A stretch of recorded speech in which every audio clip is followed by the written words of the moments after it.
All right. Folks can hear me okay? Yep. All right. Welcome. Good afternoon. Thank you so much for being here. I know we are keeping you away from replay, but I promise this will be interesting so that you can have fun at replay. Right. There you go. Thank you. I hope everyone is having a wonderful reInvent week. We at AWS have been having an awesome week, meeting so many of you, learning from you, and sharing with you some of the innovations that have been launching this week. Today, we'll talk about some of them.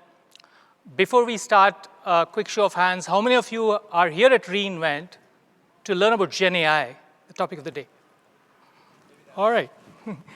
How many of you have a business problem that you think you can potentially solve using machine learning? All right. That's more than half. Great. And how many of you would like to learn the power of GenAI with machine learning together?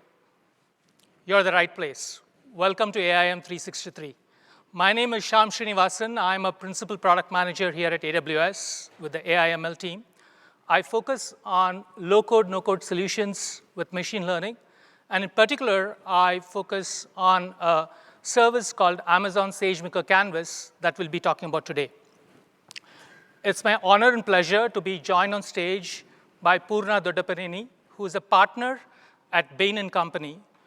Poorna and Bain have been wonderful partners, and I can't wait for Poorna to share the stories of his team and the clients they work with on these innovations. So let's get started. A quick look at the agenda. We'll talk about machine learning and GenAI, and we'll talk about how to achieve this without writing a line of code with SageMaker Canvas. I'll dive deep into some of the new capabilities that we launched this week. In particular, some of them we launched yesterday using SageMaker Canvas, focusing on large language models in the areas of data preparation, which is the foundation for machine learning, and fine-tuning of those models. And then Poorna will come on stage to share his story. In the end, we'll have some time for Q&A where we would love to hear your questions and address them. So a couple of years back, on this very stage at reInvent, I had talked about a goal at AWS to put machine learning in the hands of every developer and data scientist. We have come a long way since then. Today, our goal is to put machine learning in the hands of everyone. What do I mean by that? If you look at an organization, there could be broadly two spectra of people. On one side, there could be business teams who may not be technically proficient, who are looking at using technology such as machine learning to solve business problems. And I saw some of you raise their hands to solve a business problem. On the other end of the spectrum, we have technical teams such as data science teams who are proficient with machine learning, who know what this is all about, but are constrained because of the long list of projects they have to cater to for the business. And it's not easy, as some of us may be aware. So how can we help both these teams actually achieve their goals towards the common business goal of effective business outcomes? So the intent is for helping each of these teams on their own, and more importantly, how can they collaborate together, work together, so that they achieve the common goal for the business? And that's where Amazon SageMaker Canvas helps, of not only experimenting with machine learning, but taking it all the way to production. So SageMaker Canvas is a no-code workspace for business users, and when I mean by business users is for those two spectra of people, to actually use machine learning as a means to achieve their goals. And when we talk about machine learning, there's a workflow that we'll talk through.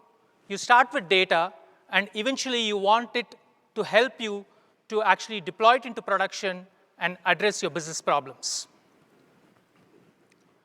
So let's take it a notch further. I talked about who it is for, talked about business users. And when I talk about business users, I'm talking as an example as business analysts. Analysts could be sales analysts, marketing people, financial analysts who work with a lot of data, who know their data in and out, but sometimes have to use technology to make use of the data and to make the data work for them. And for technical persona like data scientists. I briefly touched upon the machine learning workflow. Now, what does it mean actually? Is about you start with data. Data is the foundation of machine learning. There is no machine learning without data.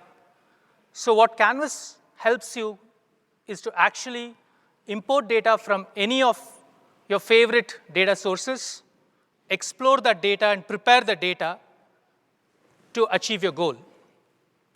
To achieve that, you start building models without writing a line of code, and I'll show you in a bit. You want to generate predictions from the data.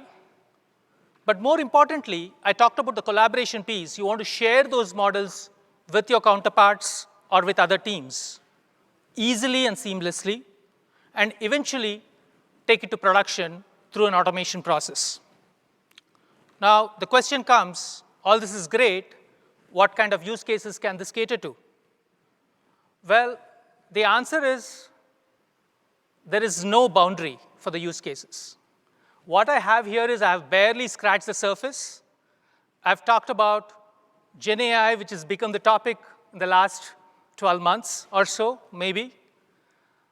I'm talking about problems where you may have to do demand forecasting, where you might want to do customer churn prediction, where you don't want to lose your customers and predict churn so that you can address through programs.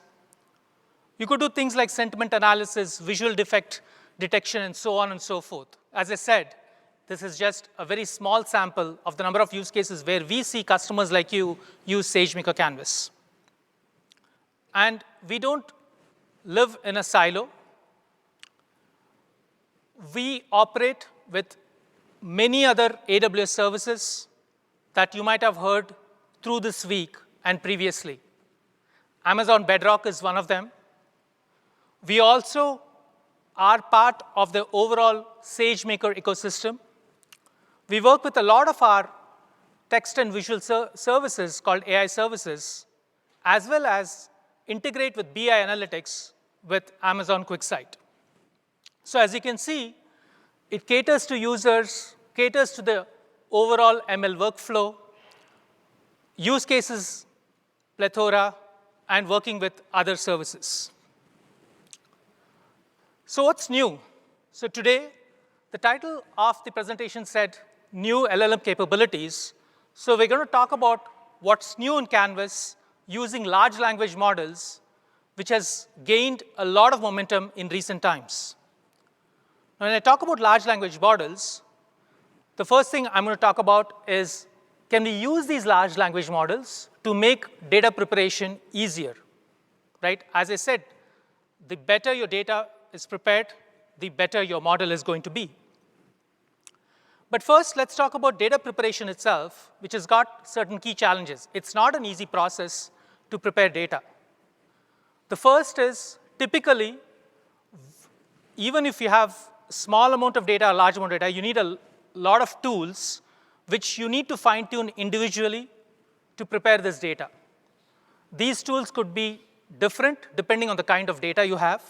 And many a times, you need to stitch together these tools together, which is, again, a cumbersome process. A lot of times, you might have to write boilerplate code to actually make that data work for you. Now, some of you may be technically proficient, and writing boilerplate code may not be a huge task, but it's very time-consuming. It's dreary, and sometimes you'll have to iterate it all over again. And eventually, you want to scale the data. You want to scale it to gigabytes and petabytes of data, which is always a challenge as you have more and more data coming in. And then you want to deploy it to operations. You want to optimize the code that has been used to build that data. And then you want to go through this entire process all over again, which cannot be done by a single team, needs multiple teams, needs the expertise and experience of data engineers and ML engineers to get the job done. And last but not the least is what we hear from customers like you is that 60% to 80% of time is spent in data preparation for any ML project. And that's a huge time sink. Well, all this is a thing of the past with Amazon SageMaker Canvas. With SageMaker Canvas, you have the single workspace for comprehensive data preparation. This one, we just launched it on Monday of this week, where you have end-to-end data preparation with 300 plus built-in data transforms and visual analysis. You don't need to write any code, but some of you who like to write code, we also give you the ability to write custom transforms to what you want to achieve. Canvas makes it easy to scale for this data. It's easy to productionalize because, as I said, once you prepare the data, you want to have the flexibility of either storing the data or taking on to building models and beyond. So the challenges that I presented in the previous slide is solved with Canvas in a single workspace without writing code or writing minimal code if you wish to. But the question remains when we talk to customers like you is, can you make it simpler for me? Can you make it easier for me, even with all these capabilities? Well, the answer is yes, and that's one of the topics for today. I'm excited to announce what we launched just yesterday, a new capability called Chat for Data Prep. This is a one-of-its-kind capability in the industry where you can use natural language, and I call it English is the latest and the best programming language of today, to actually query the data, explore the data, visualize it, and even transform the data. And I'm going to show it to you in a bit.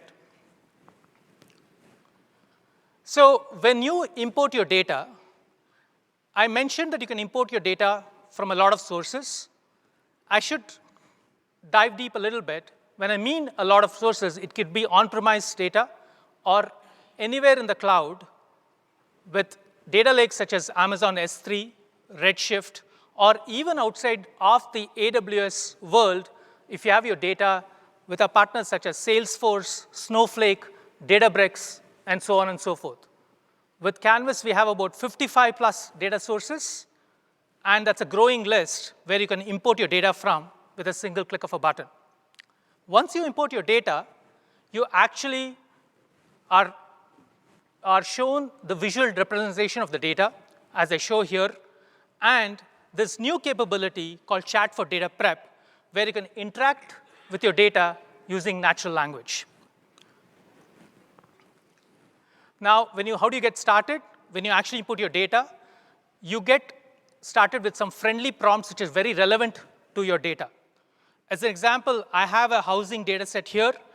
It gives me certain prompts that I could choose to use, or I could use my own prompt in the chat panel there to query the data. For the purposes of this presentation, I said, let me pick a very simple prompt. You could use complex prompts such as one-hot encoding if you want to, or even things like imputing missing values or replacing values with standard deviation, whatever you want to do. So Canvas gives me the answer to that. I'm personally a visual person. I like to visualize my data. I like to see the distribution of my data. So I can ask Canvas to actually show me the distribution of a couple of features in my data, and it gives me a chart, and I can choose to actually convert the chart. For example, if I want to change the scatter plot shown on the screen to a bar chart or a histogram, I could do that and say, make that a bar chart. Right? Now, when I transform a data, Canvas makes it easy for me to preview the data of what it is, so that the green column out there is the new transformed data, which you could choose to apply or cancel if you are not happy with it. But we didn't stop there. What we did was a lot of customers said, I don't want you to give me a black box. I also want to know what is the code that actually generated this transform. So if you wish to, although Canvas is a no-code workspace, for those of you who want to see the code underneath it, which is actually showing the transform, you can go there and even update the code so that we give you that edit capability. So once you're happy with the code and you're happy with the results, you apply it to your list of transforms, which is listed in a recipe on the right, which is a list of transforms. And then you could go on to build your model from there. Well, I personally think no slide can do justice to an actual product. So why don't we see a demo of the product so that you actually believe me that's a live product? So I'm going to show you a demo of taking an example of a hotel bookings data where I have a table showing bookings data from a hotel, and we are trying to see the number of cancellations so that we can predict that whether the hotel cancellation is being done or not. So I start with, this is the homepage of Canvas where it has got a bunch of things. But for the purpose of the demo, let's focus on data prep.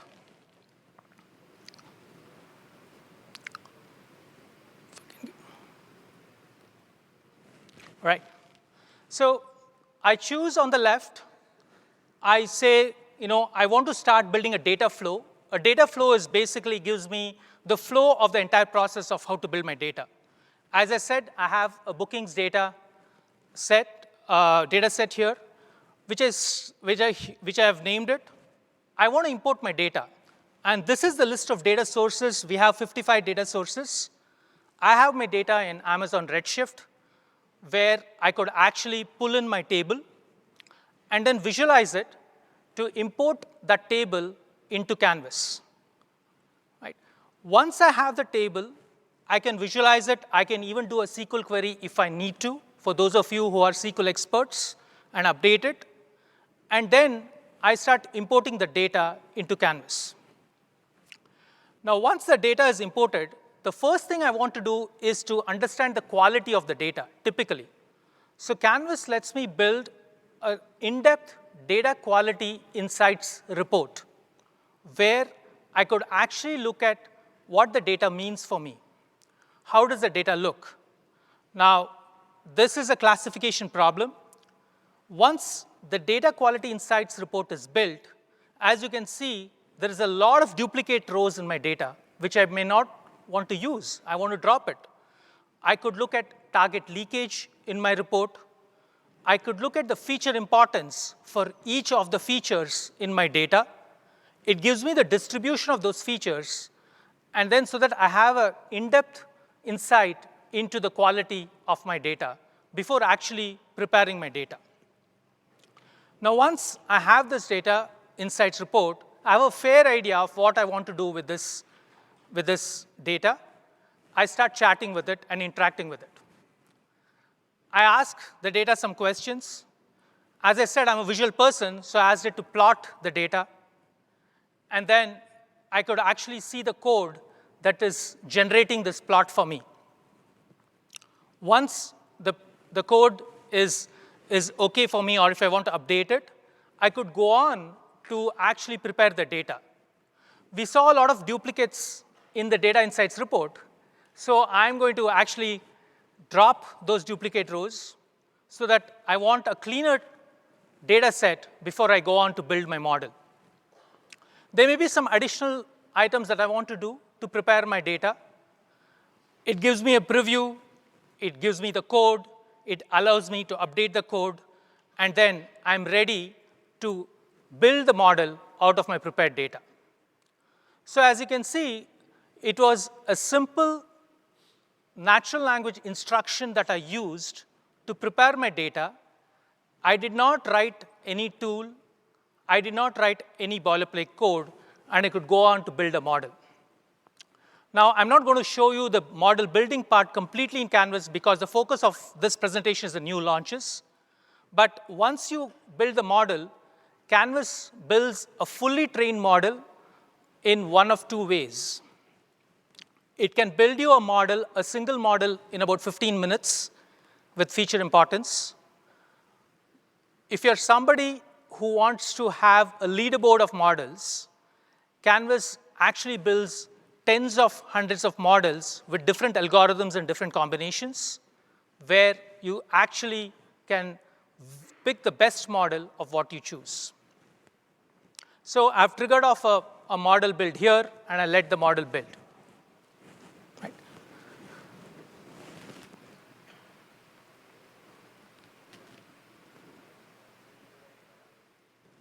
So that was our first launch yesterday, where you can actually use natural language to prepare your data. Now, when I started the presentation, I talked about GenAI, I talked about LLMs. So that's the part of Canvas that I want to talk about next, is apart from building your own model, Canvas gives you ready-to-use models that are fully trained that you can leverage for your use case. Let's dive deep. Now, GenAI has become an oft-used term. Now, is GenAI valid with Canvas? The answer is yes. How do we do it? Is, number one, as you have heard from a lot of the AWS leaders, our options with LLMs and GenAI is to give you flexibility of choice with models. And Canvas is no different. Canvas gives you a choice of what LLMs to pick. We do one step further, where we give you from Amazon Bedrock, which has got a certain set of foundation models, our large language models. But you can also choose some of the open source models, which is offered by a model hub from a service called Amazon SageMaker Jumpstart. So you can choose from a plethora of models within Canvas to pick, so that you don't have to write any code, or you don't have to do anything to call those APIs to access those models. An important part which you would have heard from a lot of folks at AWS is security. The data is secure within your own environment. Nobody else can access it, and you define the security posture for your data. Once you have done that, you evaluate the model results, and you can do things like summarization, generation of insights, extracting insights from your corpus of data, and more. Let's see how this is in action. First, Canvas gives you a chat capability where, as I said, you can chat with multiple models for a number of use cases, and some of them I've listed on the screen here, about text generation, summarization, query response, enterprise data Q&A, and more. As I said, the key thing of Canvas is you can choose up to 3 models at the same time, where you can actually compare the results from 3 models and pick your favorite model. Because as we all know, every LLM is very different from each other. They've all got their specialization. They've all got the way they could actually provide you with the response. So you could actually compare responses for the same query and pick your favorite LLM. I talked about document Q&A. What Canvas does is to help you extract insights from a corpus of data from a vector database, as an example of Amazon Kendra, where you can actually store all these documents in your database, and Canvas can actually query that database and give you the results. But it's not only that, it gives you the reference point from where the result is obtained. Here, I have an example of an annual report of Amazon. It tells me which page of that particular annual report and which paragraph and which line was it obtained from. So as an example, you can get that flexibility and visibility so that there is no abstract view of the response. But again, the question remains, typically responses are generic. can I do better? Can I get specific responses for my data based on my use case for my domain? And again, it's my extreme pleasure to share what we announced just yesterday of fine-tuning of large language models without writing a single line of code so that you can actually customize model outputs for your industry, for your company, for your use case. So what we offer is a new option within Canvas to fine-tune foundation models. When you build a model, it's just not about building a model, but you can fine-tune a foundation model. You choose your input and output queries, and then you ask Canvas to fine-tune the model for you. Canvas comes back with an in-depth analysis of the performance of the model. If you're a technical person and you want to go into each of these metrics, you're free to do so. Not only that, Canvas gives you artifacts such as notebooks, which you can view and download for use even outside of SageMaker Canvas. And last but not the least is to come back and compare the results of your fine-tuned model with your base model. And mind you, the fine-tuned model is only in your network. Nobody else can access it. It's your model. So it's a copy of the base LLM in your environment so that you can use that fine-tuned model for your use cases pertaining to your industry. Why don't we see it in action? So when you start, Canvas provides this interface where I can query the data. One word of caution, the example I have here is a financial recommendation option. Canvas is not a financial analyst. Please don't use it for your investments. This is for illustrative purposes only. So let's see it in action in a bit.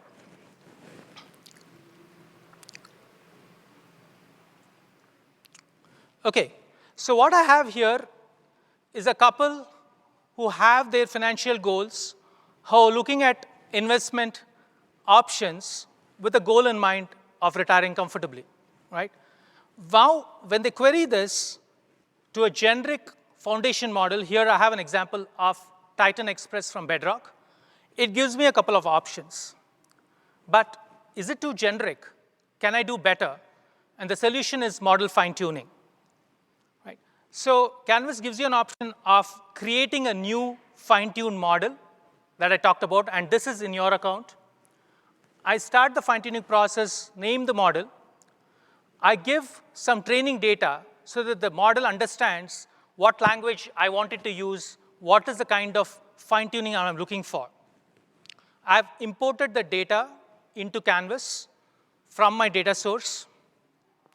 I have the prompts for both input and output, because you need to give the input and output prompts for the model to understand. And I've imported the data into Canvas so that that becomes your training data to fine-tune the model. Now I've selected the data set, and I go on to actually choose a base model perhaps. But first, I want to see my input and output prompts so that I have it the way I want the model to understand, right? So because this is important for fine-tuning the model.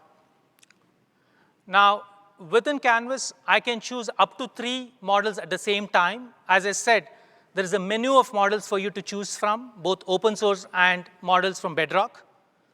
And then I define my input column and my output column based on my prompts. And then if I want to, I can do some fancy configuration of additional parameters, whether it is runtime, data split, and so on and so forth. For now, I'll go with the default configuration, and I ask Canvas to fine-tune the model for me. Canvas will fine-tune the model. Obviously, it'll take some time. We don't have the time. We're going to come back with results where, as you can see, it gives an in-depth report with a lot of metrics that you can actually look within the model or even across a model leaderboard across all the models that you chose for fine-tuning. Now, with these metrics, you can make an informed decision of what you want to which model you want to choose. Eventually, you want to test these models and come back. So I say, test this model canvas with two of the models, the base model and my fine-tuned model, right? My fine-tuned model is the financial portfolio model. And then what Canvas does is compares both of them, provides the result. As you can see, it's not that the generic results are wrong. It's about maybe there are some funds that are not listed in the generic results. I want it to give me a result that where I can cater to, where I can go in depth for my financial recommendation. Again, this is for illustrative purposes only. The intent is to show you how you can fine-tune models without writing a single line of code. So far, in both these announcements of using natural language to transform data and fine-tuning of models, I could achieve my goal without writing code. And if needed, I could go in depth to one step into the process of seeing the code. So very excited to share this with you, but more importantly,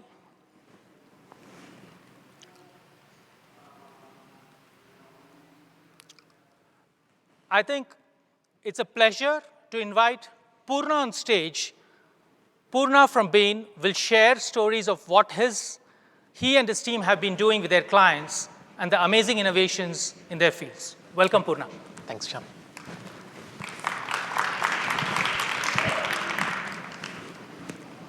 Hopefully this will work.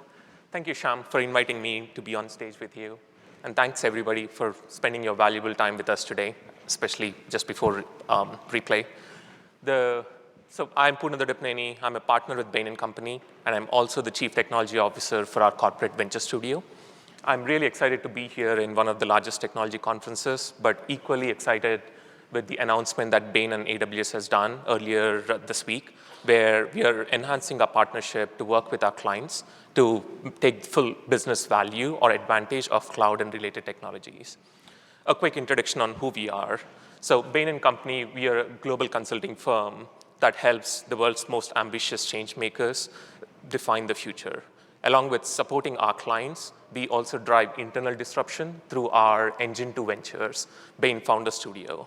The aim for Founder Studio is mostly to build disruptive B2B SaaS ventures while nurturing the top entrepreneurial talent. Here is a view of our current portfolio of ventures that we have, which range from HR analytics, from marketing analytics, to go-to-market intelligence platform, to ESG data services, and finally, cybersecurity. The one thing that you would see, which is not surprising, the common theme across all of these ventures, they are powered by, they are AI-powered platforms. And we'll come back to some of these ventures as we show the feature set that we have built with the new features that have been released this week for AWS SageMaker Canvas. So for the next few minutes, I just want to talk about two automation technologies that are converging together, low-code, no-code, and generative AI. Together, these technologies are helping organizations, setting them apart in their competitive space. On the low-code, no-code side, these are the solutions or technologies that organizations can use to quickly build and build applications without writing any piece of code. The advantage of these platforms are they are user-friendly interfaces. They have intuitive drag and drop functionality. In addition, most of these technologies come with pre-packaged templates and workflows that cater to your business needs.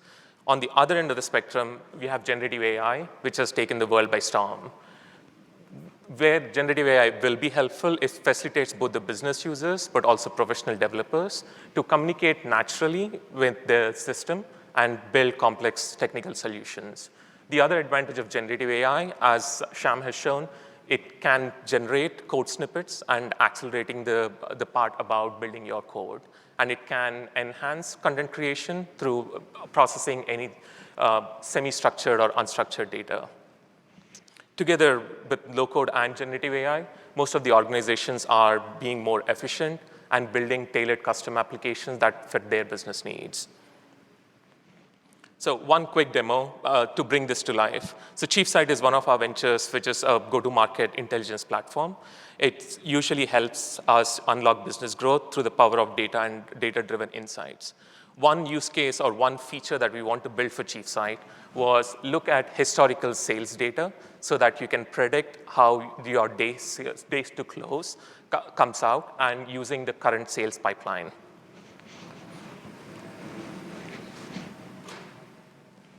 So as you can see, we'll show all the features that Shyam has announced, where we are going to import the data. Doesn't matter where your data is. This is the historical data that is coming through.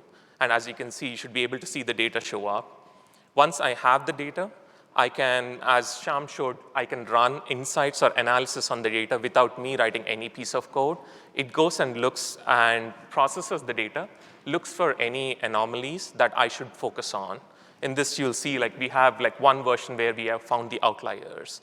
Now that I've done the insights, I can write a next step to transform the data to try to handle all these exceptions. So as you can see, we can, with a click of button, drag and drop, you are able to build the transformation. Once we have built this transformation, let's go rerun the analysis to see if we have taken care of the outliers that we've seen earlier. As you can see, once it scrolls down, it would show the outliers before have now gone down to 0%. And the beauty of this, as Shyam has mentioned, at the back end, it goes and runs your data across multiple ML models and picks the best, which has the highest RMSE value. The advantage of that is the system is doing most of the heavy lifting instead of me writing a piece of code. And it also looks at your data and tries to figure out where the impact of the data and what factors are driving it. Once I've done that, now I can update my data with the prediction value, and you should be able to see with each individual prediction, it's updating the days to close. All of this is on the back end, where I can create a job that I can trigger when I need based on the business case. You'll see in a minute, once we deploy this into production, this is on the user or customer side that they can see, where they can drag and pick the different elements that they have, and it calculates the days to close prediction. And as you can see, all of this helps our developers build this much faster, much easier, and the system is doing most of the heavy lifting without us writing a single piece of code. Now, going back, what has changed the penetration both low-code and generative AI platform? If you look at the left part of the slide, it's the data from Bureau of Labor Statistics, which shows our labor workforce over a period of few years. If you notice on each of the bars, the green portion is the composition of IT specialists who are computer scientists, computer engineers, programmers, data scientists. It's much lower compared to the total workforce. And to begin with, it is smaller. And from there, where we are looking at the growth, it's even smaller. What this shows is we have a supply problem with our technical resources who can help build custom solutions. On the second part, the demand for businesses to build these use cases or build technology solutions to support business needs haven't slowed down. Here is one data point from Gartner, where Gartner predicts the average forecasted market for this type of solutions is the market size is around 85 billion in 2027, a CAGR of roughly 20% over this period. Then on number 3 is as solutions are evolving, business users are adopting these solutions and want to pitch in to build these business cases for themselves. And as you can see from the Bain survey data, 40% of the business non-IT users are actually adopting these solutions. And we expect by 2026, 80% of these users are outside the non-formal IT roles. Now, pulling that data back here, you can see organizations are struggling to source technical talent. They still need to address the growing business needs. Now, to fill the gap, they are increasingly empowered to pursue solutions without IT involvement.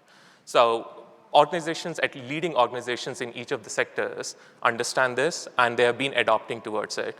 Another data point towards it is recently Gartner's survey of CIOs of EMEA region. 46% of them have mentioned they work with their CXO peers to co-build, have IT and business work together to go build the delivery portion of the solutions that you're building. So if you want to break down of the customers who seek out these solutions, in our experience, there are 4 major archetypes. They are split based on your coding ability, and on one axis, and on use cases on the y-axis. On the coding ability, it ranges from citizen developers with non-technical background. These are predominantly the business users who lean to use these technologies. On the other end of the spectrum, you have your professional coders who are being formally trained and have built complex solutions over the years. In each of these buckets, they are split based on the use cases that they're supporting, either back-end functional use cases or in the front-end customer-facing use cases. So bringing this back to the first slide that Shyam showed, the GARE slide, where you have on one side low-code users and the other side you have pro-code users. Both of them are coming together, building better together, and building good solutions at a much faster rate. For low-code users, this is helping them bring their solutions or innovations much faster to the market. And because of that, there's also less reliance on pro-code users for building this, and also better collaborating with pro-code users. On the flip side, for pro-code users, it's accelerating their tedious tasks. It's facilitating rapid and cost-effective development and at high quality. And it's also helping them to work with business users, understand the requirements better, and trying to bring this to the market faster. Now, overlay the generative AI disruption on low code. There are significantly a lot more benefits, all the way ranging from code generation to error reduction to rapid prototyping to enhanced productivity. We'll take, for example, rapid prototyping. The use case that we have seen in the demo that we have seen earlier, this is our developers who were able to rapidly build the ML model that fits our data to support the prediction. And because the system has been generating most of the code, it is well-tested, less error-prone, and at a faster rate. And it's helping our enhanced productivity in building these features. Now let's look at one more demo, which brings this to life. Inside Out is one of our other ventures, which is in the cybersecurity space. They take a differentiative approach of detecting and remediating threats as it happens versus after the fact. One use case we wanted to solve is this alert fatigue, where you get a notification overload as threats happen. So we wanted to use the reasoning capabilities of LLMs to understand the threat, pair it up with the system security policies of an organization, and identify and reduce the noise that you would find otherwise. So you'll see this demo. This is much simpler. So this is the input that we are providing to the system, which is the event log of all the events that it has captured at any given time. You can see the policies, the time, the type of event, and so on. Once we run through the system, this would be the output that it generates. As you can see, it's like in plain English. It's clearly explaining what the problem was, the summarization of it. It's giving you the recommendation and also identifying the reasons behind it. Now let's look at the demo as this goes through. In this case, we built the workflow, data workflow, which should be pretty simple compared to the previous one. All we are doing is we are loading up our event data. You'll see that show up in a minute in a YAML format. And now we pair it up with the security policies of your organization.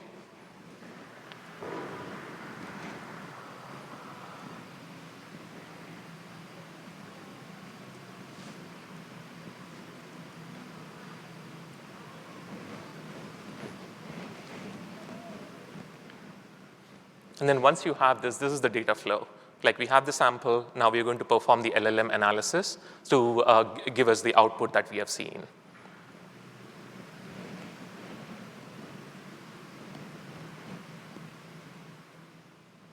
And here you can see the snippets of code with limited amount of code, but also look at the very bottom.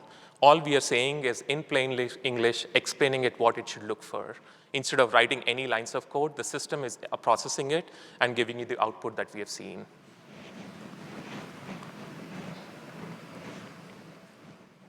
So now we've seen the disruption. We've seen these tools are being adopted, and we can only see the growth of these tools as we see in the near term.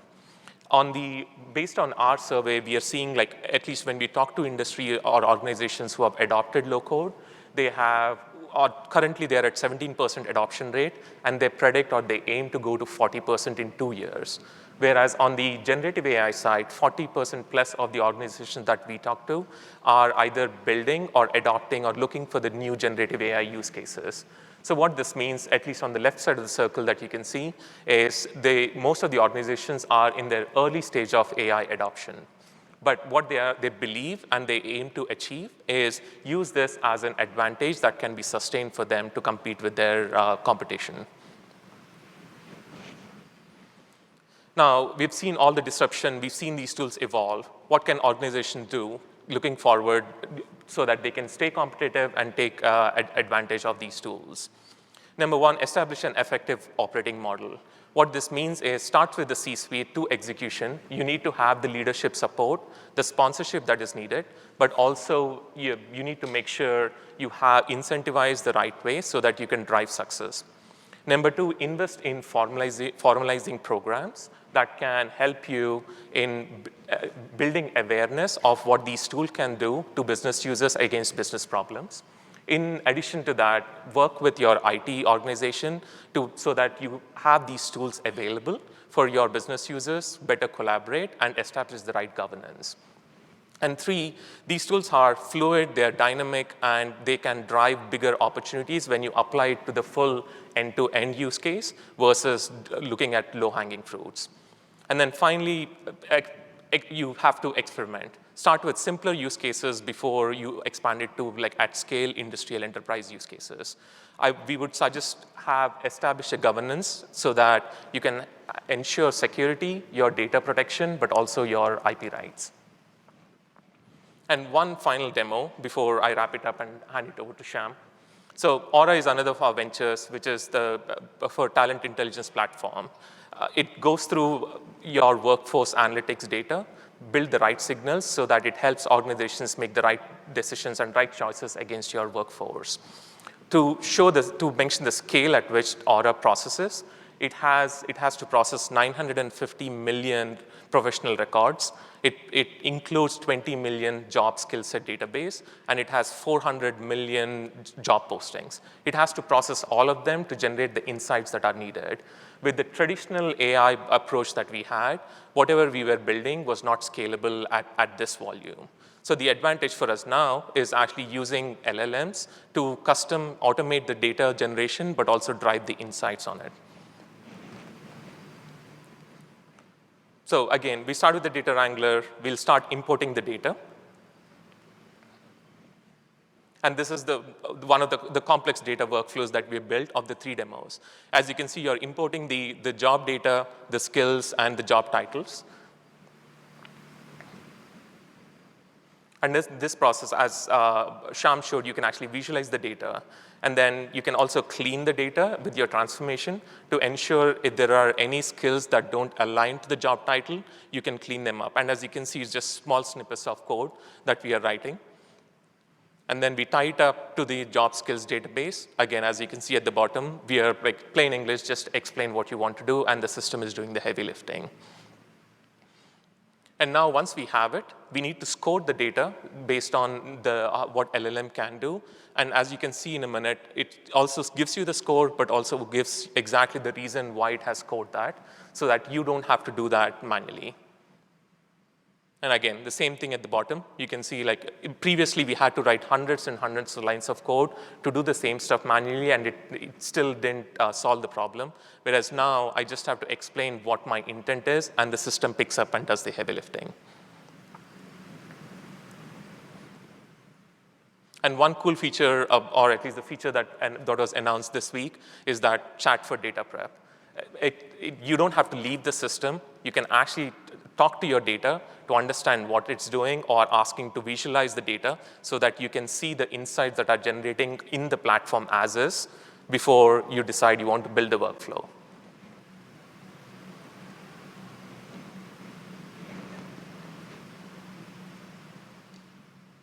You ask it to plot whichever way you want, and then you can add on top of it how you want the data to show up.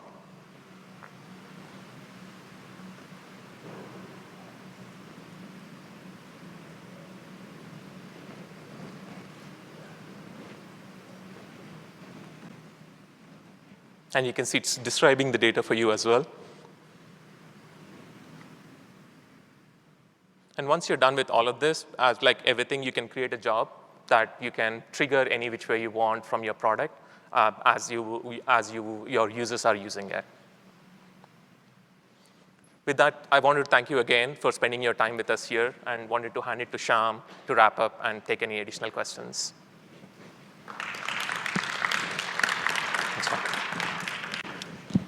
Thank you, Purna.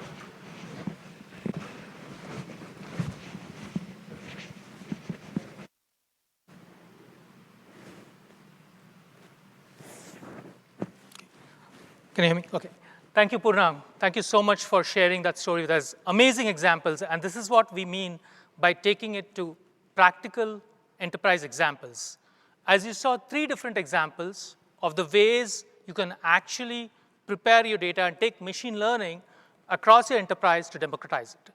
So to bring it all together, using SageMaker Canvas, which you saw in all the examples and the demos in this session, you can have this single workspace without using any code to go through your entire workflow for your business teams to achieve effective business outcomes. Canvas offers you 2 broad pillars for machine learning models. One is the ready-to-use models, where we have already trained models for you, be it foundation models or large language models, or models that have been built with some of our other AI services. On the other hand, you can build your own custom model if you have a specific use case in mind, starting from preparing your data, either picking some of the built-in transforms or using natural language, building that model with a click of a button, training it, and then deploying it after generating the insights and predictions. And last but not the least, an important thing is about collaboration. You can't live in a silo. We live in organizations where there are multiple teams working with each other. Canvas gives you the ability to share these models seamlessly with your peers, with other teams, so that you can get the best of both worlds of business teams preparing the data and your data science teams actually validating those models before deploying them into production. We would love for you to try Amazon SageMaker Canvas. It works off a browser. You don't need to go to the AWS Management Console to use Canvas. Use your favorite browser and have that single workspace to go through the entire ML workflow. You can get started right away today. We have a number of hands-on exercises that are built for you with more than 8 to 10 use cases, right from customer churn prediction, demand forecasting, manufacturing defects, and more, with our Immersion Day labs, where you can actually get started with Canvas today. So please give it a shot. And more importantly, let us know your feedback so that we can do better to get Canvas work for you. Thank you again for spending your afternoon with us. It has been an absolute pleasure, and it's an honor to be talking to you this afternoon. My name is Shyam Srinivasan. I'm a product manager with the AWS AI/ML team, and I was joined by Purna Dodapaneni, partner at Bain.